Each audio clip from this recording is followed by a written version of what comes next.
It spans more than 14,000 square meters and boasts a 50-meter-high bell tower. Its 7 kilometers of corridors connect more than 600 rooms, some overflowing with gold, paintings, and sculpture. This is the Hôtel de Ville in Paris.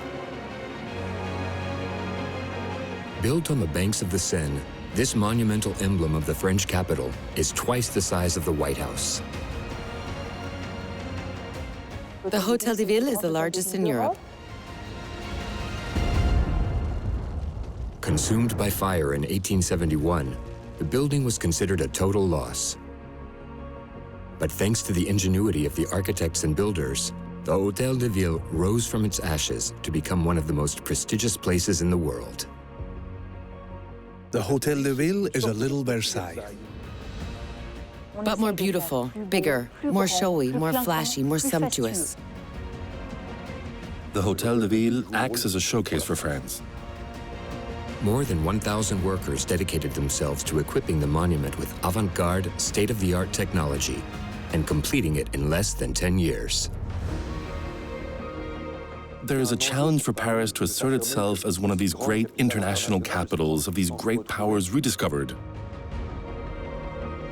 You come inside and you're in a functioning, modern, even futuristic sort of office space. How did these 19th century architects manage to identically recreate the facades of the old building while increasing its size? What techniques did they devise to ventilate, heat, and light such a gigantic space? What drove their unconventional choice of materials? It was a testing laboratory for new technologies.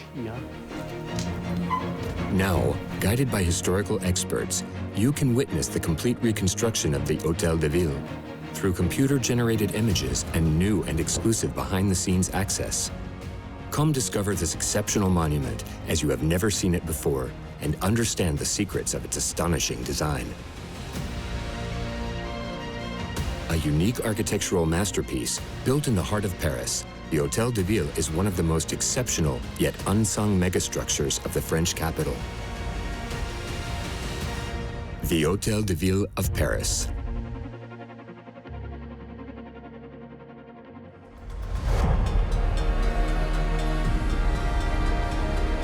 Common house for the 2 million inhabitants of the French capital, the Paris Hôtel de Ville is a veritable hive. 1,000 employees work there daily, and 163 councillors sit on the Paris Council 11 times a year. An open-air museum. There are 273 sculptures on its facades. Organized around 2 interior courtyards, the building has 600 rooms, including 30,000 square meters of office space and 2,300 square meters of reception rooms, covered by 44,000 square meters of parquet flooring.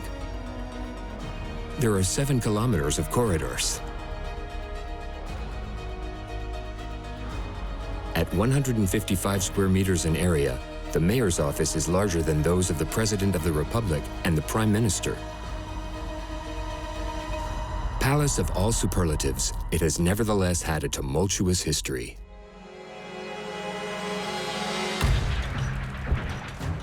March 1871. Anger rumbles in the streets of Paris. Besieged throughout the winter by the Prussians, the French capital somehow survived. After the suffering they had endured, the Parisians did not accept the armistice signed with Prussia and were wary of the government which had retreated to Versailles. They feared seeing the royalists return to power. In response, Paris experiences an insurrectionary period, the Commune. It opposes the regular army of Versailles to the Parisian rioters. This civil war will last more than 2 months, from March 18, 1871, until the Bloody Week in May of the same year.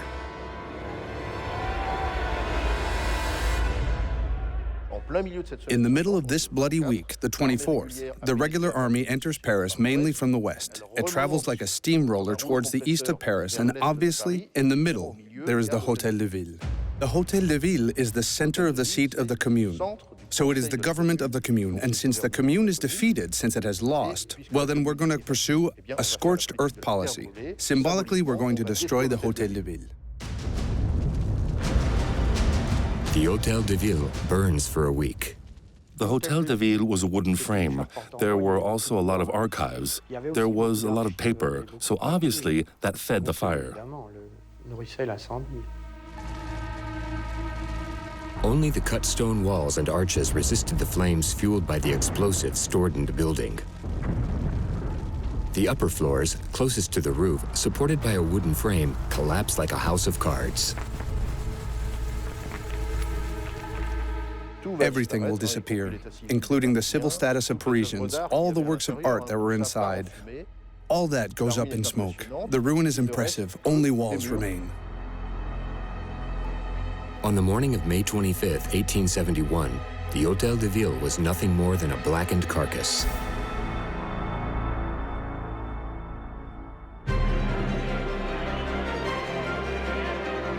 Proclaimed on September 4, 1870, after the defeat of Sedan, the Third Republic will take 5 years to impose itself.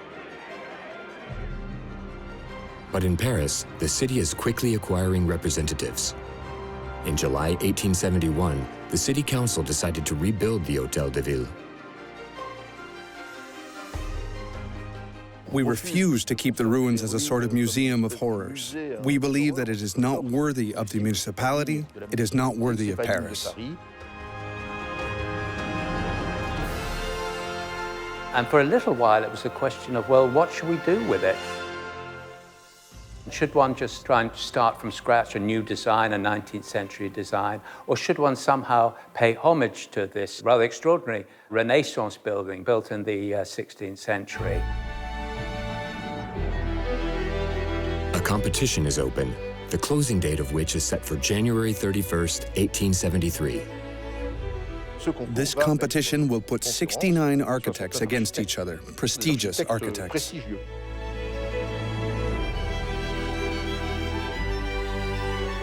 On June 10, 1873, the winners were chosen. They were the architects Théodore Ballou and Édouard Despert. The first has already worked a lot for the city of Paris. He restored the Saint-Jacques Tower and built many churches. He has already collaborated with the second winner, Édouard Despert. So, it's, I dare say, a fine team. And above all, they probably won because they were completely in line with the competition. The competition was still quite restrictive.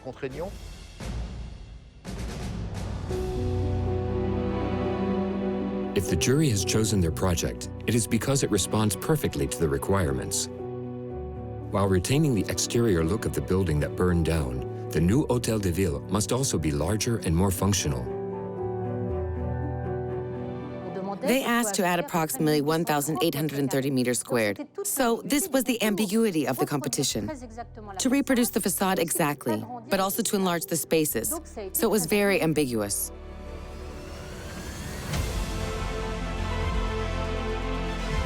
The project selected plans the removal of the central trapezoidal courtyards, the installation of spiral staircases in the corner of the courtyards, larger corner pavilions,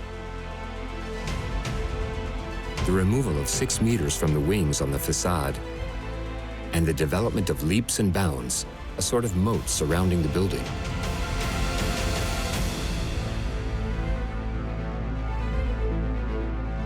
Work began in 1873. Basically, architects are asked to restore what can be restored. If certain sections of the facade still seem to be standing, this is not the case for the basement. While digging through the rubble, the architects made surprising discoveries. There are all sorts of traces of what was here before. A few shafts, pillars, a few pieces of wall. So we are in a kind of field of ruins which are weakening these old bases of the Hôtel de Ville. The architects unearthed the foundations of the first Hôtel de Ville in Paris. Its history dates back to the middle of the 13th century, when Parisians began to organize themselves to manage the city and its river trade. These merchants, who were such an important group within the city, wanted to establish a headquarters where they could basically run the city, run the commune of Paris, and that is really the first city hall. Over time, this ancestor of the town hall of Paris, called the Maison aux Piliers, fell into ruins. In the 16th century, Francois I, King of France, decided to build a new Hôtel de Ville on the same site. Francis I was a king who, at the time, was very modern, a builder king. And so he wanted a city hall, naturally in the Renaissance style, since it was the modern style of the time, fashionable at the time.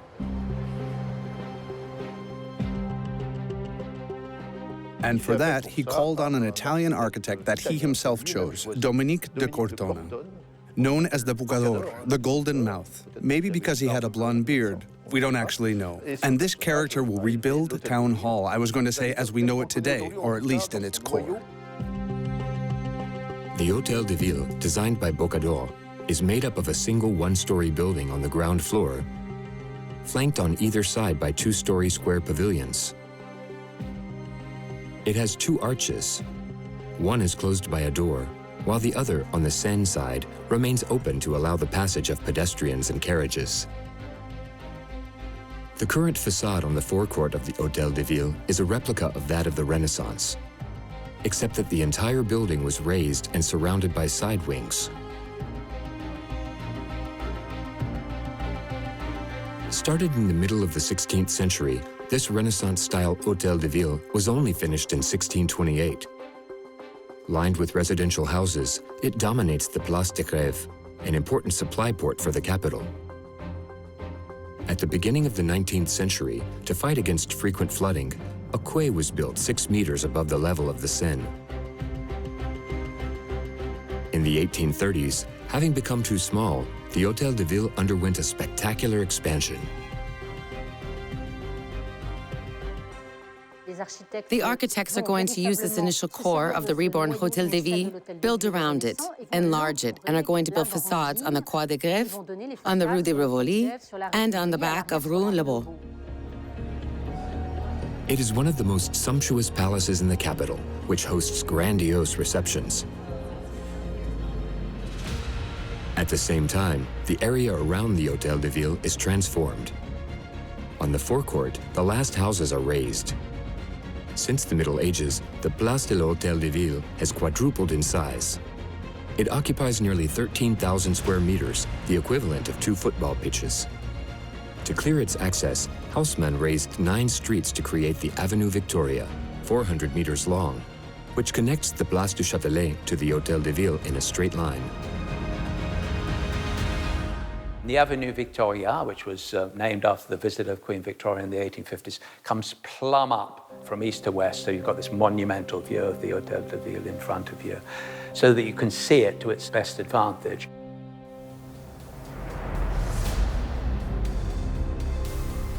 This palace, which has survived the centuries, has not withstood the destruction of the Commune. After 2 years of excavating the ruins, the decision is made to start from scratch. Facades that barely stand up are raised. Stones and retaining beams of the previous constructions are then completely cleared, found up to 6 meters below at the level of the River Seine. The idea of the builders is to rebuild from a completely smooth and non-porous surface. First step, clear the ground. Near the Seine, the Hôtel de Ville sits on waterlogged ground. A system of pumps is therefore set up to clean up the base of the future construction. Second step, to guarantee the water tightness of the new building, a concrete platform 1 meter thick is poured over the entire 11,400 square meter surface. That is more than 11,000 meters cubed of concrete, the volume of 4 Olympic swimming pools. From this concrete base, the architects will begin to work. The Hôtel de Ville has been thought out down to the smallest detail, as evidenced by these period architectural drawings, carefully preserved in the library of the Hôtel de Ville, called Cahiers de Calpinage. It's a series of technical drawings that present the different architectural elements, the different construction elements that will allow both the architects and the contractor to know what has to be done. So we have a facade of the Hôtel de Ville, the one that overlooks the Rue de Rivoli, the basement, and the first floor, the first level, which already gives us an idea of what the Hôtel de Ville will look like. And we're at the very beginning of the process, since it's 1873. Each plan is signed by the architects and served as a work order for the various contractors and suppliers. The building will be constructed of dressed stone. Materials must arrive in sufficient quantity so that the site does not experience any interruption. In October 1875, work on the base of the ground floor began. In July 1876, the walls of the ground floor and the first floor on the central part begin to rise. But new difficulties appear. From 1876, the site stopped because the contractor who was responsible for the earthworks and masonry no longer provided the necessary stones. So we're going to replace him. We're going to take on another contractor who owns quarries, so we're going to take over the site and supply the site thanks to his quarries. These quarries are located in Aire and Yonne. The extracted stones are transported by river to the site. Merchandise barges operate on the Seine and its tributaries. The Hôtel de Seine provides most of the building materials, such as sand or brick. Extracted in the mines of the north, the coal is loaded onto barges, which take the Saint-Quentin Canal to reach Paris. The natural route for transporting materials in the 19th century was the Seine. We are rediscovering it today, but in fact, it was the main way to transport heavy things in the 19th century. These ports, in fact, are distributed along the Seine. You have to imagine that what today constitutes two quays was a succession of specialized ports. Ports in wood for the construction of firewood. There are ports where cut stone is unloaded. Thus, Burgundy wines are unloaded at Quai d'Apercy, wheat at Quai de Grève, and coal, necessary for the operation of steam engines, at Quai de Grand Augustin.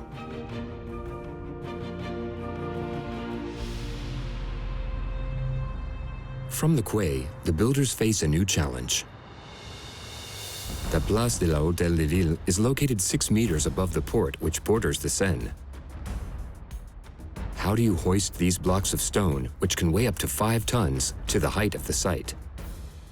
Manufacturers have a major ally, the jack, and above all, the steam engine. This era is marked by a renewal of practices, in particular, a new importance given to mechanization. Of course, it affects everything related to the transport of materials. It's fundamental in construction, transport. Transport to bring materials to the site, and then transport inside the site. The blocks of stone are first hoisted onto the quay using steam cranes, which deposit the blocks on platform wagons. Consisting of a frame covered by an oak floor, they can transport blocks weighing up to 20 tons, or the weight of 3 elephants. They circulate on rails or overhead cranes and are towed by animal or human power. The stones are cut on site before being raised to the desired level using scaffolding towers. A semi-mobile steam engine makes it possible to hoist the materials to the desired level thanks to a belt fitted with a chain. This coupling of this horizontal transport and vertical transport of building materials on rails will extremely speed up construction times. The project is gaining momentum. 385 workers worked there daily in 1878. 909 a year later, and there were nearly 1,000 in 1880. To increase the pace, night work was introduced in 1874. The site was lit by electric light, and Sundays were not a day of rest. The idea is to go into overdrive, to complete the town hall for the July 14th celebration, a new national holiday restored in 1880 by the Third Republic. We are in a construction site where the structural work will take place from 1873 to 1882. At the end of 1879, the main body of the building was raised to the level of the cornice, and the 8 pavilions, with enlarged dimensions, were almost finished. In 1880, we start the roof. A year later, the exterior facades are completely finished. The building is imposing, 143 meters long and 80 meters wide. It is an immense rectangular quadrilateral bordered by 4 corner pavilions which dominate the rest of the building by 1 floor. The old main courtyard in the center is now covered. It is framed by 2 symmetrical courtyards which are entered through 2 large arcades. Comprising 5 floors, the building occupies a total area of 55,000 square meters.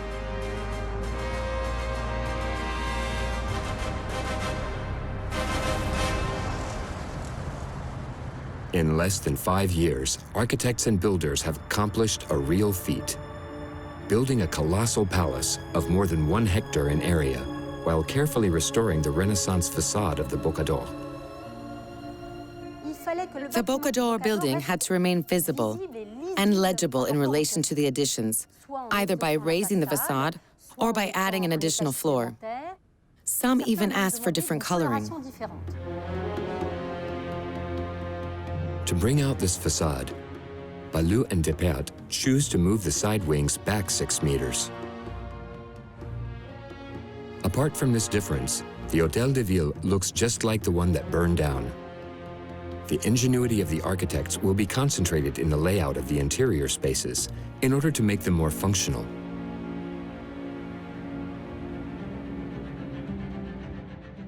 Ballou has positioned all these elements quite logically.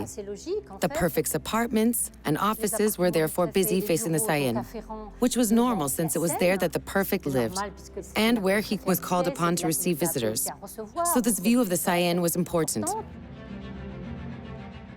Administrative services, therefore, on the other side, on the Rue de Ville, was easy access for the public. Symbolically, the municipal council chamber, the heart of political power, is placed in the center of the facade of the Bocador, the one that overlooks the forecourt. The reception rooms are placed at the back of the building and form an L shape. They communicate with the office of the prefect of the Seine, who occupies the function of mayor of Paris at the time. In 1881, inside the building, plaster work and partitions were completed. The architects will focus on the layout of the various rooms and lounges. No question this time of using wooden frames and floors, which greatly contributed to the spread of fire in the old building. The architects will favor iron in the structure. Iron was used previously in construction, but in relatively small quantities because it was expensive.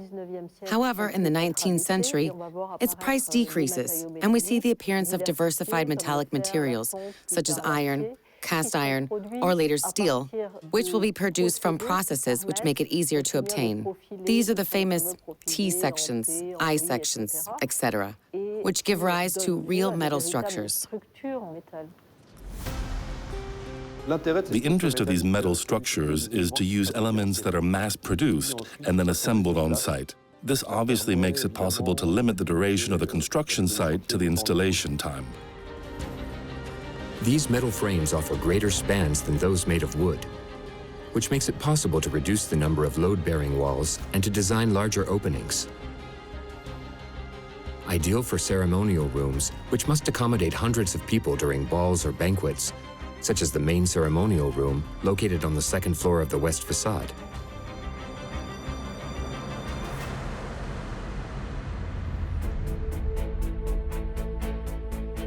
Behind the gilding and paintings of the ceiling hides a metal frame.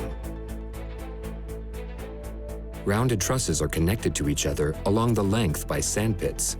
covered with purlins, which accommodate masonry elements.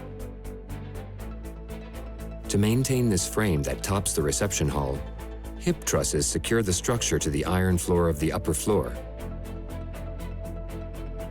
This metal vault rests on stone pillars. Both robust and light, it means the arches are open on one side. Both guests and servers can move around easily.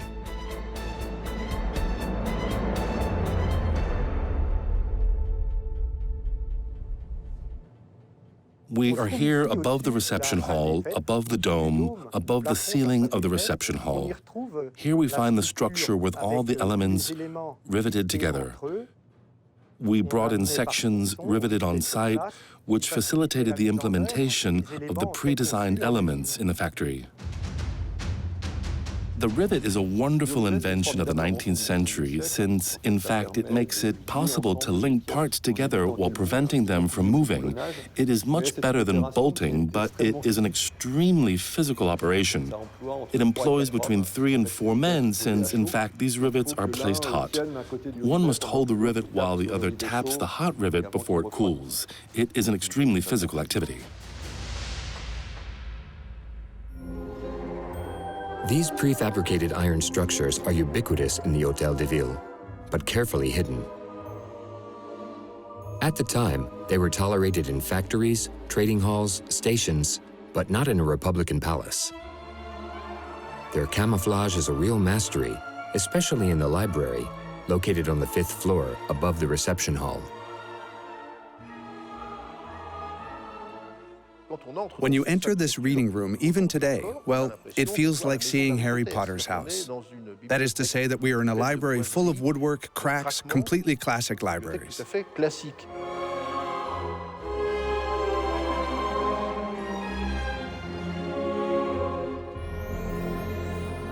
In fact, the reality is that we are in the presence of great modernity, since the vaults, the arches, are made of iron. Except that it's an iron that is hidden under a small wooden casing that gives the impression that everything is made of wood. The large panels that form the ceiling look like wood. It's a perfect trompe l'œil because it's actually plaster. We're in a structure that is completely modern, but we didn't want it to be known that it is. The library is a vast nave of 600 square meters, nearly 10 meters high.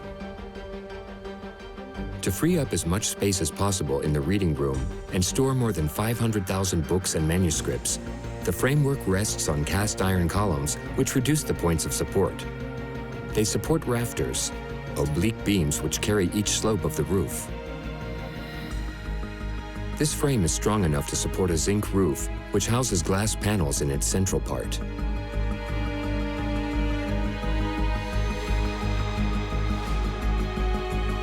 They provide the room with natural overhead light for the greatest comfort of readers.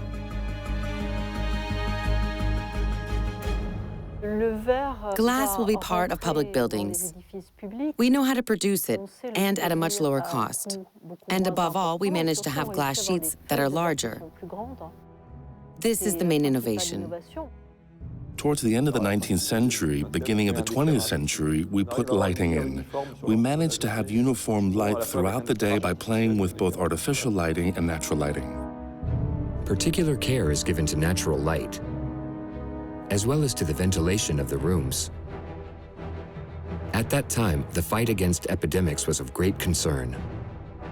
Typhus, smallpox, tuberculosis, and cholera claimed thousands of victims.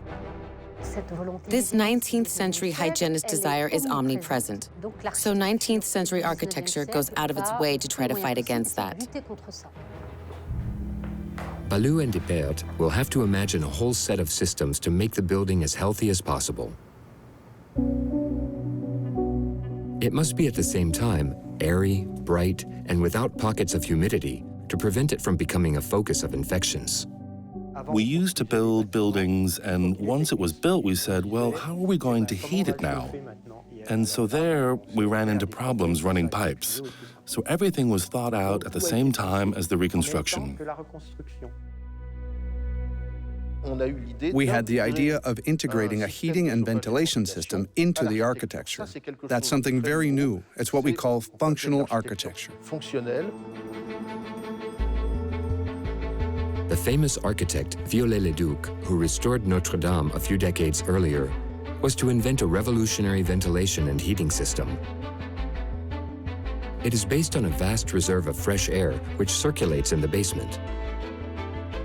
Built above the concrete platform, this basement 3 meters high has many openings on the outside, which ensures a constant renewal of air. It is therefore a huge crawl space from which air shafts rise in all the wings of the building. In summer, they serve as natural air conditioning. In winter, these wells house a heating system still visible in the basement.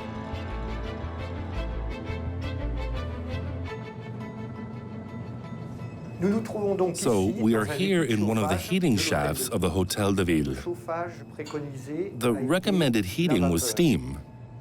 It was the only way to heat with a lot of large power rooms that were quite far from the point of heat supply.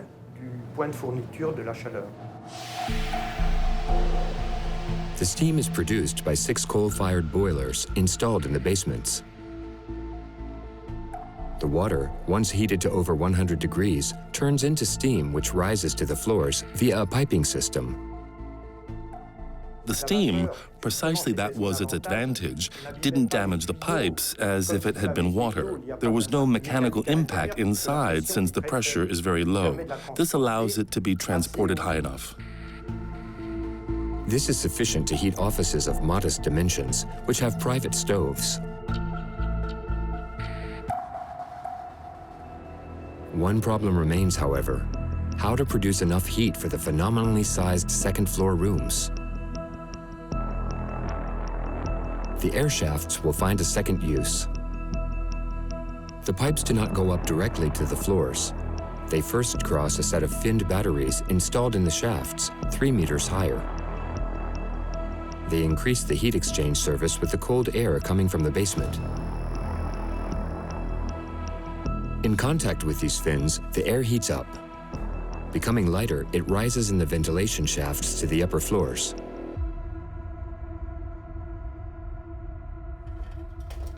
This system is so efficient that it still works today, even if dusty. It still works. We can thus heat the air with fairly low outside temperatures. We can reach 40 or 45 degrees air temperature at the exit in the rooms.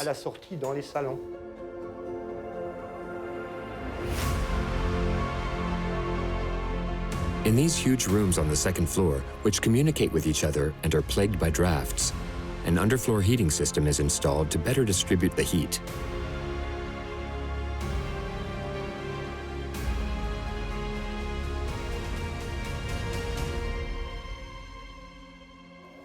There are 4 wells per room that bring in hot air. The hot air is diffused in the rooms by various grills. The ventilation shafts emerge under the floor of the lounges, which include a crawl space 1.2 meters high. Ducts transmit the hot air to the various grills installed on the floor. As for the ventilation shafts, they blend into the decor.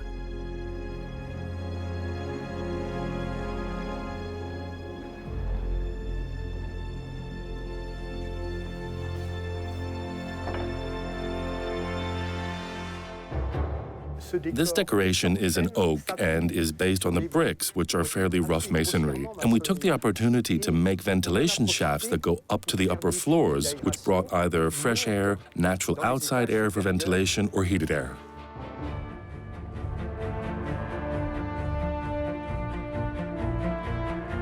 Transportation of materials, mechanization and construction techniques, steam heating system, prefabricated iron structure are not the only touches of modernity at the Hôtel de Ville. It will become a veritable laboratory of new technologies from the end of the 19th century. Many are still in their infancy. Between the beginning of the construction of the Hôtel de Ville and its inauguration, a multitude of technical innovations appear in various fields, affecting lifts, electricity, and telephones, which will have an impact on the equipment of this great building. How to light this vast building? At the time, public streetlights ran on gas, while in private homes, oil lamps or candles were used. In 1878, it was the first public display in the world of electric street lamps. I mean, they're pathetic, but they were street lamps, showed the future. Edison's incandescent lamp was only invented in 1879 and presented to the French at the International Electricity Exhibition in 1881. In the 19th century, there obviously was not a totally unified electrical network. On the contrary, there was a multitude of small networks of small power stations. These concessions are granted to private companies to produce electricity and transport it by aerial cables drawn above the roofs. The distribution network was therefore fragmented, and the architects quite simply decided to create their own electrical factory in 1883.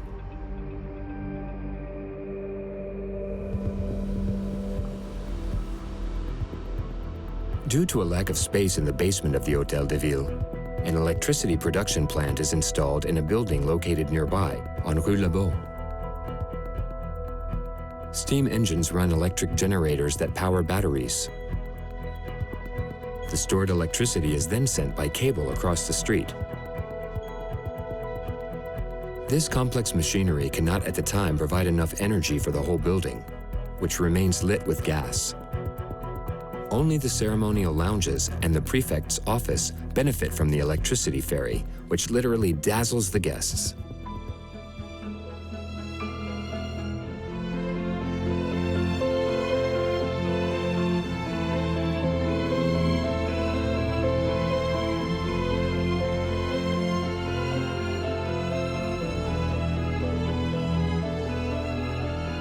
We arrived at the reception in the reception hall with a magical twinkle. And there it was. That's it. We were going towards the electric lighting, and we really showed the splendor of the receptions. The Hôtel de Ville will also be equipped with telephones and hydraulic elevators, which are only at the prototype stage. It's one of the first buildings, apart from one or two hotels, to install lifts. And the lift is very new. I mean, it was in the 1867 International Exhibition in Paris that people came from New York and Chicago and showed the lift. Behind the real quality of the technical devices, behind the real quality of the materials, there is an extremely important faith in progress. From the outside, nothing reveals this modernity. The Hôtel de Ville is surmounted by a bell tower, the last architectural element to be built. It reaches a height of 50 meters above the forecourt. 3 bells weighing nearly 4 tons, connected to the large clock on the facade, tell the time for Parisians who have finally found their municipality.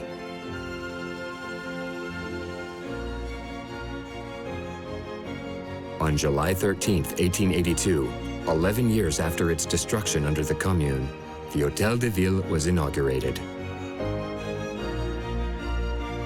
By 1882, it's a functioning building, and I think this sort of expresses the importance in a city as huge as an international city, but also a great national city as well, of having a functioning and monumental and impressive city hall.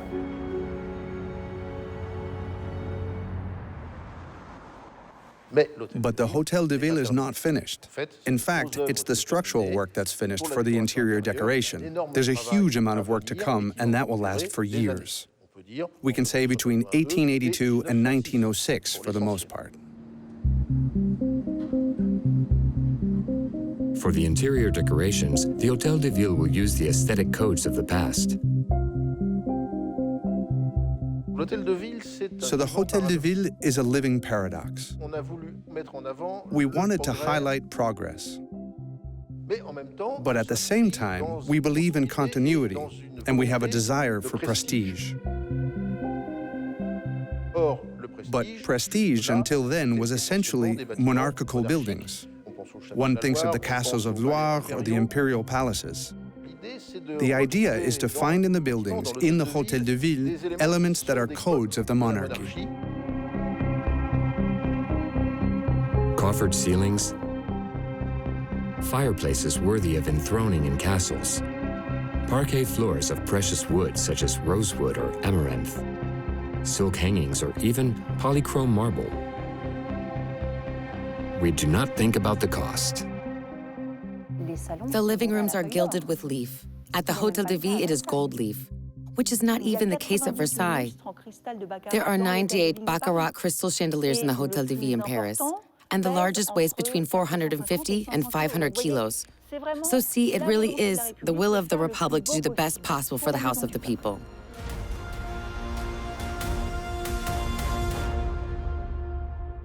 "96 painters are called upon to beautify the municipality. The Third Republic only wants classical artists who are representative of their time. All the artists present at the Paris Hôtel de Ville are major artists of the moment and are very fashionable. The Republic does not want modern artists. The Impressionists are not at the Hôtel de Ville. No avant-gardism at the Paris Hôtel de Ville. They exalt the work of the fields, the history of Paris, and its struggles to conquer municipal freedoms, but also the arts and science. Here, there is no sovereign in majesty or allegories on the power of divine right. Republican values are nestled in the details, as in the reception hall, a copy of the Hall of Mirrors in Versailles. You'll notice straight away little homages, particularly to Versailles. So, you know, the famous Hall of Mirrors is sort of replayed in a very sort of Republican version, a very national version with all sorts of national insignia all the way around it. The gold, the splendor, the chandeliers. We will find other monarchical codes through the monograms. The monograms that we see in all the castles, the monograms of the prince, the king, the queen, etc., there will be RF, République Française. We have, for example, very beautiful cartridges with a motto, except that this is not the motto of a prince or the motto of a king. It is liberty, equality, fraternity. All crafts are used to decorate this palace.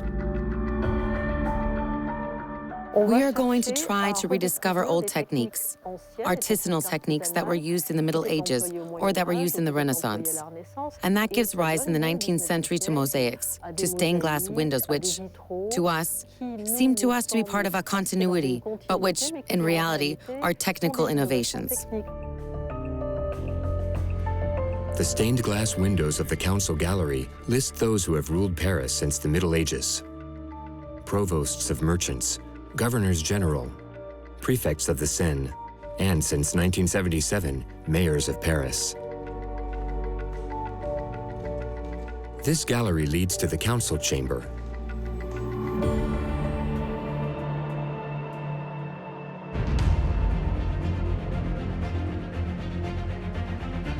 A Republican palace, the new Hôtel de Ville obviously cannot reproduce a throne room. This is symbolically replaced in the center of the main facade by the meeting room of the municipal council. The elected representatives of universal suffrage thus take the place of the sovereigns. The council chamber is adorned with oak paneling and tapestries from Aubusson, a former royal factory. The Emperor Napoleon III initially commissioned the tapestries that still adorn the walls.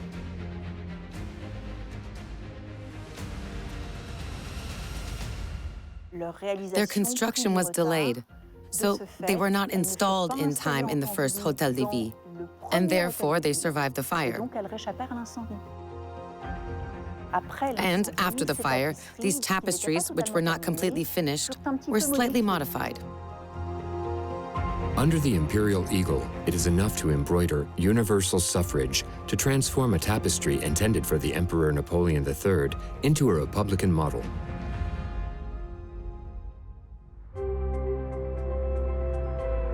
More than 230 sculptors are involved in the interior and exterior decoration. 108 statues of personalities will fill the niches of the facades. Choosing who will have this honor is a thorny question.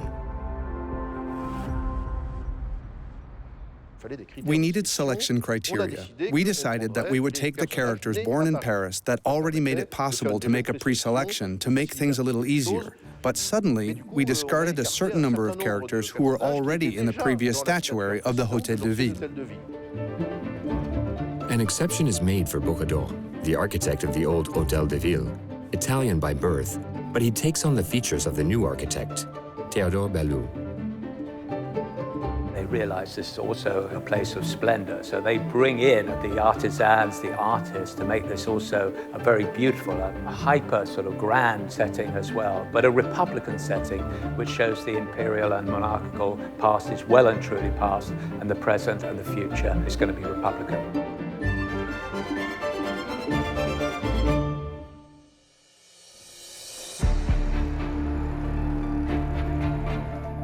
A strategic place of power, a showcase for France, it was understood that the Hôtel de Ville could be a target in a war.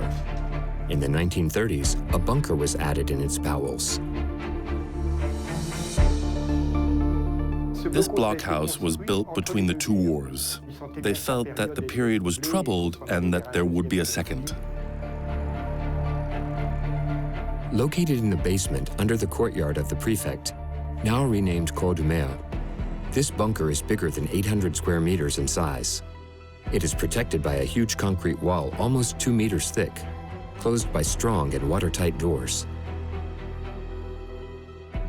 There is a particular concern about chemical bombardments, like those with mustard gas, which caused devastation during the First World War. It has about 10 rooms that communicate with each other. This blockhouse was planned for 20, 25 people, and everything was made for it, built to live there permanently. There was a hygienic air network, a drinking water network, and an electricity supply. So you could live there for 3 weeks, a month, just with a supply while staying under cover.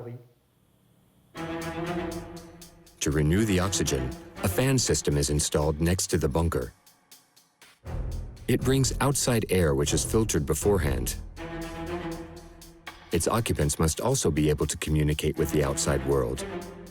The blockhouse is equipped with a telephone network, but also with a pneumatic system for sending letters.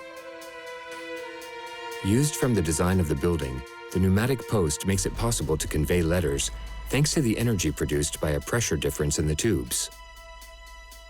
A compressor sends air into the pipes, while a pump at the ends of the network sucks the air in the tubes. The messages are sent with an average speed of 40 kilometers per hour to their sender. In 1934, the date of construction of the blockhouse, the Parisian network covered 427 square kilometers, enough to communicate with the other administrations, but it will not be necessary. The blockhouse has never been used. No one has ever been confined, if I may say so. Paris, au contraire, s'arrache à ses 4 années de captivité. Libération!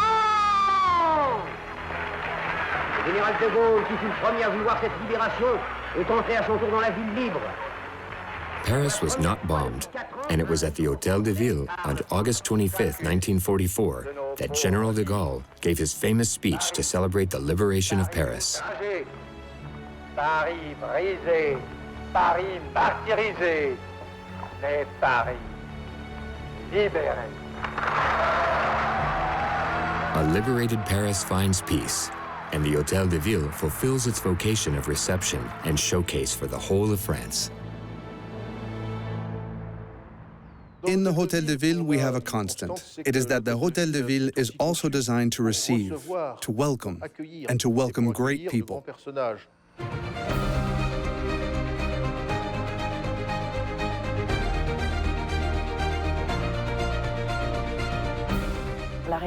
Queen Elizabeth, Nelson Mandela. There were very important people who came to the Hôtel de Ville.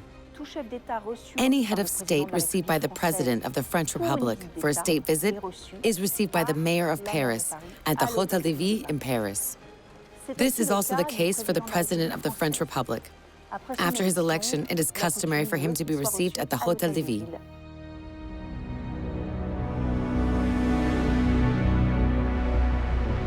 These prestigious guests take the escalier d'honneur. They access it through the vestibule des fêtes, which forms the lower landing. Built parallel to the main facades of the Hôtel de Ville, this double-flight staircase leads to the reception rooms. Topped by a barrel vault, it is designed to dazzle visitors.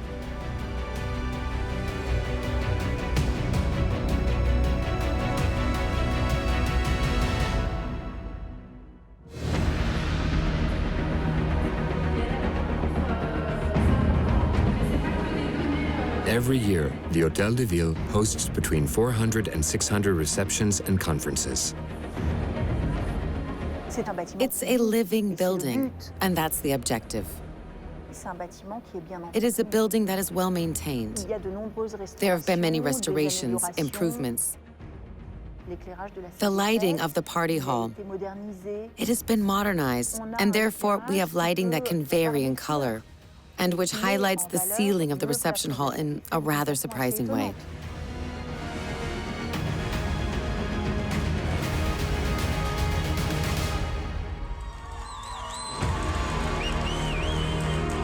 No need for an invitation to enjoy the entertainment on the forecourt.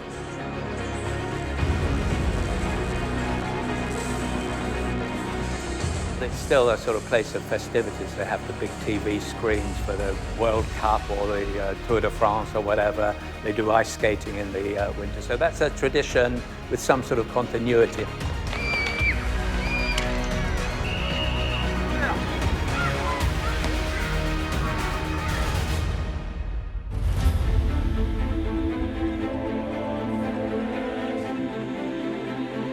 Since its inauguration in 1882, the Hôtel de Ville de Paris has not undergone any major architectural transformations. Although the building is not listed as a whole, certain rooms are listed in the inventory of historic monuments, such as the council chamber, the library, and the reception rooms.